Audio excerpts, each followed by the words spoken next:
Hello, you're listening to Hugo Talks. It's Sunday, the 21st of February, and another lockdown news roundup. And let's take a look at the Sunday newspapers in the UK. Today, they are full of headlines of how Boris is offering all adults the jab by July. Let's take a look at them. First, we have this front page. Jabs for all adults by July and free by summer. This is like I was saying the other day, the offer of freedom. You'll notice at the top of the front page it says NHS to vaccinate all over 50s by April the 15th. As if that's a given, as if everyone over 50 is going to want a jab. It's like saying it as a statement of fact. NHS to vaccinate all over 50s. And then it says bigger bold writing, jabs for every UK adult and freedom by summer. So it's obviously creating the image of the jabs being the route to freedom. But your freedom is a natural right. Civil liberties are the rights or freedoms which underpin democracy. But here they're implying that you're not free and your only way to freedom is the jab. Again, this is coming from another leak, supposedly from another announcement that's coming tomorrow. All of these newspapers, they've all got the same leak, all at the same time. It's basically a big government advert on the front page. That's what it is. Then we have the same in the Sunday Telegraph with the carrot on offer of the holidays in the headline. And then of course we see over on the other side, we've got Prince, the great Reset Charles, who went to visit Prince Philip in hospital yesterday. You'll notice he didn't have too much of a problem visiting someone in hospital. You'll find that 99% of the rest of the population don't find visiting relatives in hospitals at the moment an easy objective to achieve, but he didn't have a problem. Oh look, would you believe another newspaper, and it's the same headline. Again, this one leaves out the offer part in the headline. All adults jabbed by end of July. Again, let's recorrect that headline. It should read all adults offered jab by end of July. They can't be jabbed if they don't accept the offer. So to state all adults jabbed is incorrect. It seems the mainstream media, they are trying to create an illusion of the jab being mandatory when it isn't. So what else do we have in the Sunday newspapers? All these newspapers, they're supposed to be independent, aren't they? So they can't all have the same front page, surely, with the same message. That wouldn't be right. That would be too much of a coincidence. Oh, look. New hope for summer. All jabbed by July. Again, this is the Mirror. The way it's worded, you'd think it was mandatory. All these newspapers with the same headline. It makes you wonder, do you think that maybe all the mainstream press is controlled by one entity in order to control and manipulate the public's minds? What do you think? And then we have the Sunday People. Again, free by summer. Isn't this sort of coercion or incentivization, which many people, including the British Medical Journal, have said is not the right way to go about things? They state that if you want the public to be vaccinated, then it should be done by persuasion, by the use of facts and logic. And yet their form of persuasion seems to be, do this if you want your freedom. I mean, that's pretty clear. This is what they are implying in all of these front pages. You can have your freedom if you all get the jab. And yet this conflicts with messages sent out by the Bill Gates funded sage scientists over the last couple of weeks who have been saying that lockdowns are going to continue in some way, shape or form until next year, just a week ago. I don't know about you, but I'm under the impression that the media and the government are really eager for everyone to get this jab. Look at these syndicated headlines across all of these tabloids. It all seems very forced. Seeing that the majority of the public, as stated by the UK sage scientists themselves, they've stated that the majority of the public without underlying health conditions, if contracting the virus, will only get mild symptoms or are asymptomatic.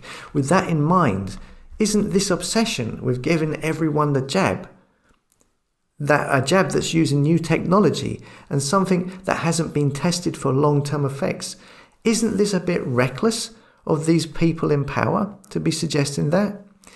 It's a bit like a pushy salesman, a car salesman, but instead of you going to the car showroom and looking at the cars, and then the car salesman comes over to you and tries to persuade you to buy a car, this is more like you're walking along the street, minding your own business. There's a car showroom on the other side of the road.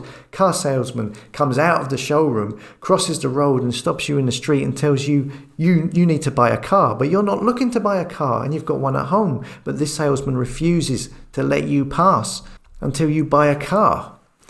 It's a bit like that, is it not? It's not just the UK. Look at the USA. Here in Vulture magazine, this article. The biggest shot in Hollywood, every A-lister wants a COVID vaccine. But are they willing to get cancelled for it? And just look at this image going along with the article. I mean, just look at this.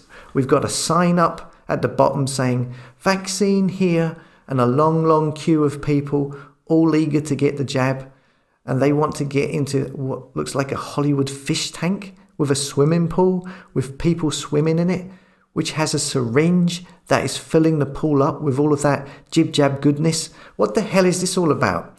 So are they saying that the Hollywood celebrities are in the pool and the people in the queue, just your normal peasants, are outside and they're jealous, they want in, and that's why there's a crack in the glass? Because they are so impatient to dive into the jib-jab swimming pool? It's an interesting bit of propaganda. So it's interesting. In the UK, it's get the jab so you can get your freedom back, so you can go on your summer holidays, while in the USA, the dynamic is different. The situation isn't quite the same as in the UK, so they are going down the Hollywood A-list route and saying that Hollywood stars are desperate to get the jab. But they're scared of upsetting all of the normal people and getting cancelled. As it says here in the article, everyone in Hollywood wants immunity, and lots of people are looking into what it would take to get it, but they are also terrified of potential public shaming. And then we have Israel. I've seen politicians continually citing Israel as being the way to go. And here we see in the BBC, Israel eases restrictions following vaccine success. From Sunday shops, libraries and museums can open, but social distancing and masks are still required. Of course they would. The Health Ministry says it is the first stage of returning to normal life. So again, this doesn't make any sense to me. So let's say you're in Israel. You've gone and got your jab. You've signed up for your green badge vaccine passport, which then allows you into, say, for example, into a cinema, shall we say. And then everyone else who is in that cinema with you, they have all had the jab. They've all got their green passport. That's allowed them all to be in the cinema with you in Israel. So you're all there in the cinema in Israel, all jib-jabbed up, all with your vaccine passports, and yet you still have to wear masks and socially distance? What's the point? So anyway, I'll continue. It says here, Israel states that they have nearly 50% of the population jabbed. And let's face it, because of the high number, they have now implemented the green badge passport. And it says here, a number of other facilities are now able to reopen, including gyms, hotels, and synagogues. However, they require a green passport, a certificate that can only be obtained once you have been vaccinated. It says here the passport, which is contained in an app, is issued by the Health Ministry and will be valid for 6 months, 1 week after the second dose.